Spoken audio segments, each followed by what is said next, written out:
ఇక్కడ ఒక గుట్ట పెడతారు, ఇద్దరు పిల్లలు నించోబెడతారు.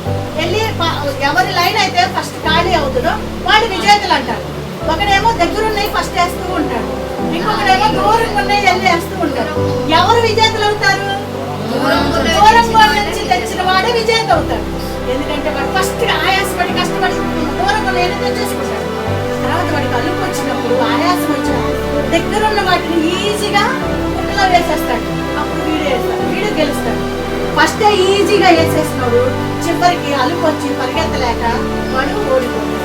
అలాగే నీ బిడ్డలు కూడా ఫస్ట్ కష్టపడాలి. వాళ్ళు యవ్వన దశలో ఉన్నప్పుడు కష్టపడాలి, బుద్ధి నేర్చుకోవాలి. తర్వాత వాళ్ళ భవిష్యత్ అంతా సుఖంగా బ్రతుకుతారు, సంతోషంగా బ్రతుకుతారు. ఇప్పుడు వాళ్ళు కష్టపడతారని నువ్వు సుఖపెడుతున్నావే, నువ్వు అపవాదివి, వాళ్ళ పాలిట శత్రువువి. నీ బిడ్డలు కష్టపడ్డా పర్వాలేదు, వాళ్ళకి మంచి భవిష్యత్తుని మంచి మార్గాన్ని ఏర్పాటు చేయాలి. తప్పు చేస్తే ఖచ్చితంగా నువ్వు శిక్షించాలి, దండించాలి.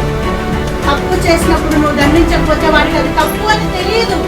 ఇది కరెక్టే, మా మమ్మీ ఏమనలేదు కదా, ఇది కరెక్టే అనుకుంటాడు. ఇంక వాడు దానిలోనే జీవిస్తాడు, దానిలోనే మునిగి తేలుతాడు, ఇక చివరికి దానిలోనే పడి చేస్తాడు.